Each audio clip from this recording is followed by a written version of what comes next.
preferred future is actually it's kind of a mindset I use in strategic planning, where if we can visualize, obviously, the objective, it's an ideal state. It's an old Eastern thought principle of the Hoshin basically is a Japanese thought that says I can see the ideal state and I can work towards that. So the same thing is true in career development. What I'm seeing, and I've got a couple of examples here, with the project manager in general across the world, they have great training. They're tactical.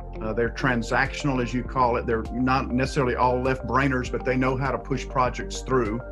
And so what I'm finding is that they're at home and they're thinking about their career. So what do I do next? Is there something beyond that? And I think the pandemic has put a pause on that commute you're talking about. It's just a crazy, crazy world. And so project managers now are grounded, and they're beginning to think, okay, what's next? How do I speak into the C-suite? I mean, what is that career opportunity for me? So that's what I'm seeing. I'm seeing interest in professional development. So Tom, and I changed the name, of course, as a functional project manager. He sits at one end of this continuum, and that is he's been embedded now for 20 plus years in a wonderful company, but he's tapped out. He's hit the ceiling. There's nowhere to go. Industry has slowed a little bit, and so now he's been thinking now under contract with me about what do I do next. So I'm preparing him. He's not bored, but he is not challenged anymore, David. So I'm helping him to take the lid off his thinking. What does executive presence look like? What does executive acumen look like? What does executive agility look like?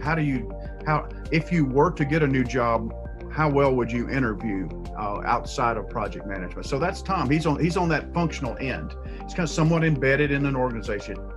The other one that I speak to here is Brian. He is really there's a lot of Brians around. He's a technology engineer, very well educated, and he moves from project to project. I know in our listeners here, we will have those that are projectized. They have this projectized lifestyle, whether it's 6 months or a multi-option year of projects, but they live somewhat in risk financially. Not all of them, but that's the one that I'm coaching right now that just feels risk. It's risk because what's going to happen? So again, I'm preparing Brian for the same thing as I'm preparing Tom, and that is, how do you interview? How do you look for a job? If you haven't polished up your resume or your LinkedIn in a few years because you've had your head down being a project manager, what should you do next to prepare for opportunity? So that's the two scenarios. One sits at the projectized end of it, the other one sits at the kind of the functional end of it, and they both have different challenges.